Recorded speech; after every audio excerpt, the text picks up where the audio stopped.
Fala investidor, fala investidora, como é que vocês estão? Espero que estejam todos muito bem. E nesse vídeo eu vou comentar sobre duas empresas muito queridinhas de vocês. Uma delas é a Copasa e outra é a Sabesp. Claro, talvez a Sabesp a maioria das pessoas não tenha em carteira, seja pelo valor nominal muito alto, seja porque não é historicamente uma empresa que paga muitos dividendos. Só que hoje eu quero trabalhar com vocês um pouco de um operacional que pode melhorar muito e alguns valores que podem ser destravados com a possível privatização, tanto da Sabesp quanto da Copasa, empresas do setor de saneamento básico que nós temos aqui no Brasil e que estão listados na nossa bolsa de valores e que podem sim fazer parte da sua carteira, desde que você compreenda quais os riscos e benefícios de tê-las em carteira. Agora, se você quiser saber um pouco do preço-alvo que os analistas têm para o caso de essas empresas serem privatizadas, fique comigo para logo após o vídeo. Então, vamos para o vídeo.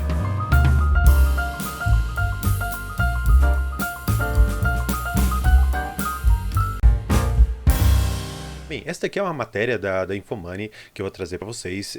Eu não quero apenas ler aqui qual o preço-alvo, porque isso aqui vocês poderiam realmente fazer. Eu quero, em cima disso, trabalhar alguns racionais que estão por detrás da privatização e que existem alguns pontos relacionados ao marco do saneamento que são extremamente importantes de você saber, pelo menos se quiser investir em qualquer empresa de saneamento. Então, pode ser Copasa, pode ser Sabesp, pode ser até mesmo a Sanepar, que por mais que haja um certo rumor de privatização, algumas posições ainda não foram efetivamente tomadas para a gente saber se a Sanepar vai ou não ser privatizada. Agora, Sabesp e Copasa já existem algumas indicações ali, pelo menos algumas movimentações nos bastidores políticos, no sentido de que é muito possível que isso vá acontecer.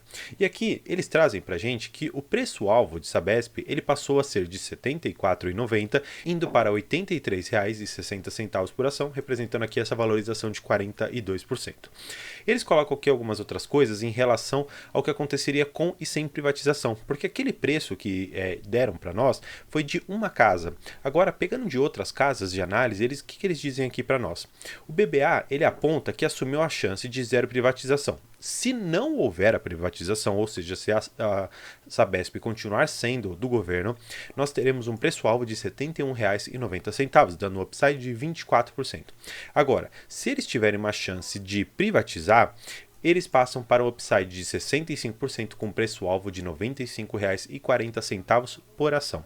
Por que eles estão projetando isso? Bem, se você não sabe muito bem, é interessante a gente passar por esse ponto, que normalmente as privatizações, elas vêm junto com algumas mudanças, não só no quadro de funcionários, mas também em algumas questões operacionais. O que eu quero dizer? Quando você tem uma Sabesp, você tem uns funcionários públicos que trabalham lá, você tem contratos que eles são de parcerias e por ser uma concessionária de serviço público, você precisa ter uma certa regulamentação dos contratos que são feitos com essa concessionária.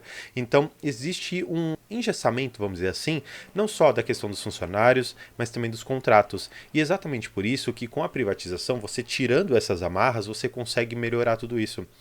Não é tão interessante ou não é tão legal dizer isso, mas a privatização ela acaba trazendo programas de desligamento voluntário, que são os PDVs. Basicamente, significa que algumas pessoas com mais tempo de casa, que já estariam próximos ali à aposentadoria ou que teriam um determinado valor razoável para receber no caso do desligamento, fazem um acordo com essa empresa para que ela consiga sair, se desvencilhar ali, então da Sabesp, da Copasa, enfim, ou qualquer outra empresa que tem esse programa, para que ela saia com esse dinheiro em mãos e consiga ou se aposentar ou sobreviver ali com uma certa dignidade até alcançar um novo emprego, se for, claro, no interesse desse funcionário.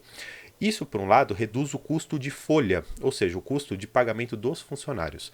De uma certa maneira, no curto prazo, a Sabesp, assim como qualquer outra empresa que tem esse programa, ela é extremamente impactada. Por quê? Imagina que você está fazendo pagamento regular dos seus funcionários e chega um determinado momento ali com a privatização e com esses programas sendo implementados que você tem que desembolsar muito valor com FGTS, com indenizações por desligamento e tantas coisas assim. Então, no primeiro momento, você teria, de uma certa maneira, um valor muito alto para despender. E isso poderia fazer com que os números eles não refletissem tão bem no curto prazo o quanto que a privatização pode ser eficiente para os custos da empresa.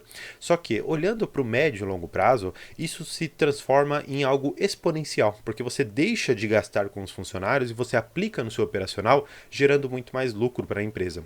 E esse é um racional que normalmente as pessoas elas colocam na privatização, em que você reduz o quadro de funcionários, você melhora a eficiência dos contratos que você já possui e ao mesmo tempo você melhora o operacional, trazendo talvez uma manutenção um pouco especializada, em que você não poderia, por conta daqueles contratos mais engessados, ter um contrato muito mais eficiente, mais específico para uma determinada prestação de serviço, e isso acaba melhorando muito. Agora, olhando aqui para outras questões que eu acho que são interessantes, você pega, por exemplo, o JP Morgan. Ele colocou que a Sabesp ela pode estar valendo, se for o caso de privatização, o valor de R$ 100. Não está muito longe do valor projetado aqui pelo BBA de R$ 95,40, mas eu acho que é interessante você saber que existem aqui divergências em termos de valuation entre uma casa e outra, porque aqui ele coloca basicamente um valor de R$ 95,40 e no outro de R$ 100. Claro, não é muita diferença você sair de 65% para 73%, só que é interessante você notar que muitas vezes esses valores eles partem de premissas que podem não se concretizar. Não estou dizendo que a Sabesp não possa valer esse determinado valor. O que acontece é que muitas das vezes essas projeções elas são feitas num ambiente hermético, sabe? Um ambiente em que você não tem nenhuma outra interferência para que o operacional da empresa consiga entregar o resultado esperado com um crescimento na perpetuidade muito melhor do que aquilo que é apresentado hoje. Traduzindo um pouco isso que eu quero dizer. Eles fazem esses cálculos, e, claro, dentro de alguma metodologia, mas eles não consideram efeitos políticos, não consideram efeitos climáticos, não consideram diversos efeitos que são importantes. Por exemplo, se você for pegar a questão das bandeiras, por exemplo, de fornecimento de água, quando nós estávamos numa época de crise hídrica e tudo mais, querendo ou não, isso aumenta muito o valor que a Sabesp recebe. No entanto, também aumenta muito a questão dos custos dela. E existem diversas questões que você precisa hoje compreender para que não caia na falácia de que as empresas elas vão alcançar esse preço aqui que eles colocam de 95,40, R$ 100, só porque ela vai ser privatizada. A privatização ela é o marco zero, ou marco 1, vamos dizer assim, para você iniciar uma nova empresa, ou pelo menos uma nova gestão e um novo pessoal dessa empresa. Então, eu acho interessante você ter em mente que a privatização ela pode trazer esse resultado se todas as premissas pelas quais os analistas se basearam vierem a ser concretizadas. Então, existe aqui esse ponto. Agora, seguindo aqui um pouco, eles colocam um pouco sobre a Copasa, né, a CSMG, eles colocam um pouco da CEMIG também, mas eu quero trabalhar especialmente sobre a Copasa, porque nesse vídeo eu quero trabalhar muito mais a questão do saneamento. Eles colocam aqui, na questão da Copasa, aqui para baixo, nesse documento, o valor das ações. Eles colocam o quê? Observando que uma Copasa privatizada pode valer uma vez aqui o Enterprise Value no valor de mercado e a dívida com base no valor dos ativos regulatórios. Ficou um pouco complicado, mas não é tão difícil de entender. Basicamente, eles pegam o valor da empresa e eles pegam a base dos ativos regulatórios. O que significa isso? Pensa que nós temos ali, por exemplo, uma parada para tratamento de água. Pensa que você tem as tubulações de esgoto e de água que chegam até a residência. Isso tudo é a base dos ativos regulatórios. Aí você tem o valor da empresa, quanto que efetivamente ela está valendo e quanto que contabilmente ela tem de patrimônio. Olhando para esse conjunto, eles colocam aqui que valeria cerca de uma vez. Quanto que seria isso? O valor justo seria de R$ 30 por ação, um upside de 67% para cada um dos papéis. Isso daqui me traz à tona um certo otimismo, vamos dizer assim, quase que generalizado com a privatização. Por quê? Lá em cima você viu um upside de 65, 73, aqui 67, e tudo isso, na verdade, necessita de você trazer um operacional bom. E lembrando, tem toda aquela questão do programa de desligamento voluntário, tem outros contratos que podem ou não ser rompidos com uma nova gestão, existem inúmeras questões que são importantes de você saber. E falando sobre uma outra que é extremamente importante, é o marco regulatório do saneamento. Por quê? Lá, eles querem trazer uma universalização do acesso à água e o acesso ao esgoto. Se você for pegar alguns dados dessas empresas, você vai poder perceber que eles colocam, olha, a água 100% da nossa população já tem, saneamento 80% das pessoas já tem. Só que isso é na base que eles conseguem mensurar, porque quando você pega dados não tão voltados para a questão empresarial, mas sim para uma questão social, você percebe que muitas pessoas não têm acesso à água potável, algumas não têm acesso à questão de saneamento básico, e exatamente por isso esse marco do saneamento ele é interessante para você conseguir unir um lado lado e outro. O lado que diz, pelo menos das empresas, que o fornecimento está assim 100% completo e de outras que dizem que não tem acesso a muitas dessas coisas. O marco do saneamento ele veio para harmonizar tudo isso. E exatamente pelo fato de harmonizar, você precisa cumprir esses requisitos legais, você precisa cumprir essas obrigações legais, no sentido de que você vai ter que construir ou operacionalizar de uma certa maneira os canos que vão levar água e saneamento para alguns lugares mais distantes e que talvez não sejam economicamente interessantes para Copasa, Sabesp e até mesmo Sanepar. Imagina comigo, existe o que eles chamam basicamente de condomínios verticais e condomínios horizontais. Então, imagina que você tem uma vila de casas e que você vai ligando uma tubulação numa casa e numa outra. Você tem ali o condomínio horizontal. Ele é um pouco mais difícil de você conseguir construir, porque você precisa ligar um cano numa casa, depois construir um trajeto até uma outra casa e assim sucessivamente até você conseguir chegar no número grande de pessoas. Só que nessa vila de casas você tem, por exemplo, 100 casas. Diferentemente de um apartamento ou de alguns prédios assim, você consegue ligar uma única boca de esgoto e de água e você consegue atender todo aquele prédio que pode ter, algumas das vezes, 90, 100, até 200 moradores, a depender do tamanho do prédio, enfim, de algumas questões de infraestrutura e de construção. Fato é, muito mais interessante economicamente você ligar esgoto em prédio do que ligar em casa. E sabendo disso, de uma certa maneira, a lei ela tende a equalizar esses gastos que as empresas têm de atingir lugares não tão interessantes economicamente. E olhando para isso, e claro, cada governador vai ter que estabelecer isso na sua região, mas um determinado subsídio, uma determinada subvenção pode ser necessária para que você consiga levar todo esse material para pessoas um pouco mais carentes e que não têm a questão de saneamento e de água potável. E olhando para tudo isso, eu quero fechar com vocês uma última questão. Lá atrás, eu vendi a Sanepar. Sim, eu já tive Sanepar em carteira e foi um movimento, para mim, bastante complicado de fazer porque eu gostava da empresa.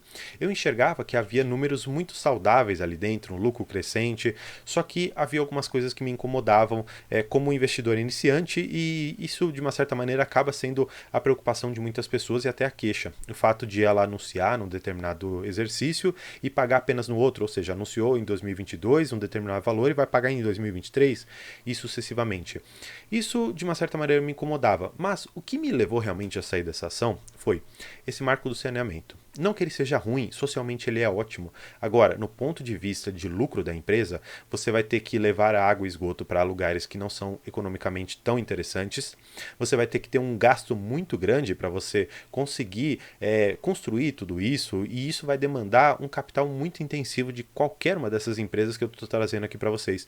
E exatamente por vislumbrar lá na frente que não haja um dividendo tão alto, exatamente por conta desses custos, é que eu decidi sair dessas ações. Claro, você deve ter em mente, e aqui foi uma crítica que muitas pessoas me fizeram, e com razão, essa crítica realmente é muito válida, que eles me disseram: André, depois que eu conseguir ligar o esgoto e a água para todas essas pessoas e elas começarem a me pagar, e eu não tiver mais os custos aqui para a construção, eu não vou me beneficiar de ter mais receita e mais coisas? Sim, realmente você está certíssimo. Se esse foi seu pensamento, você já está certo. Inclusive, se você teve esse pensamento, deixa assim um curtir ou um comentário aqui me dizendo se você já tinha pensado nisso. Agora, qual que foi o meu ponto? No momento em que eu tinha Sanepar, eu tinha há mais ou menos um ano de carteira, um ano de bolsa de valores. E eu entendi que naquele momento seria muito mais valioso para mim ter um fluxo recorrente de dividendos, rendimentos de fundos imobiliários caindo na minha conta, do que ter uma empresa muito boa que me pagasse a cada um ano e meio, porque não faria, na minha visão, girar uns juros compostos de uma forma otimizada como eu gostaria de empregar. Então, o ponto final que eu quero trazer para vocês é que não existe um ativo errado dentro da sua carteira de investimentos e não existe, talvez, uma linha errada de raciocínio quando você vai decidir investir. O que é interessante é que você conheça os riscos e os potenciais de uma determinada ação. Como eu mostrei para vocês, Copasa, até mesmo a Sanepar e a Sabesp têm o potencial de privatização e trazer melhores resultados. Juntamente a isso, também tem um lado negativo de ter que operacionalizar todo o marco do saneamento e ter, num determinado período de tempo, custos extraordinários que não vão provavelmente se repetir no futuro. E agora, se você já tiver uma carteira talvez consolidada ou mesmo aceitar esse tipo de jeito das empresas operarem, não tem problema você tê-las em carteira. Agora, se você não estava compreendendo essa questão do saneamento, não estava compreendendo quanto que esses custos poderiam impactar, peço para que você deixe sua inscrição aqui no canal, porque eu sempre tento trazer algo além daquilo que está disposto aqui nas notícias, porque ler a notícia, como um comentário uma vez me disse, eu consigo ler. Sim, eu sei que você consegue ler, só que eu gostaria de interpretar coisas além daquilo que estão escritas, e exatamente esse é o foco do canal, trazer novidades, trazer mais coisas. E se você gosta, claro, também de conversar sobre investimentos, tem aqui no primeiro link da descrição do vídeo o link ali para o nosso grupo do WhatsApp. Já somos quase 170 pessoas conversando diariamente sobre investimentos, fundos imobiliários e ações que estão fora do radar, small caps e outras tantas oportunidades. Então, faço convite mais uma vez para você se inscrever, entrar lá no nosso grupo do WhatsApp e espero você. Então, por hoje é isso. Muito obrigado.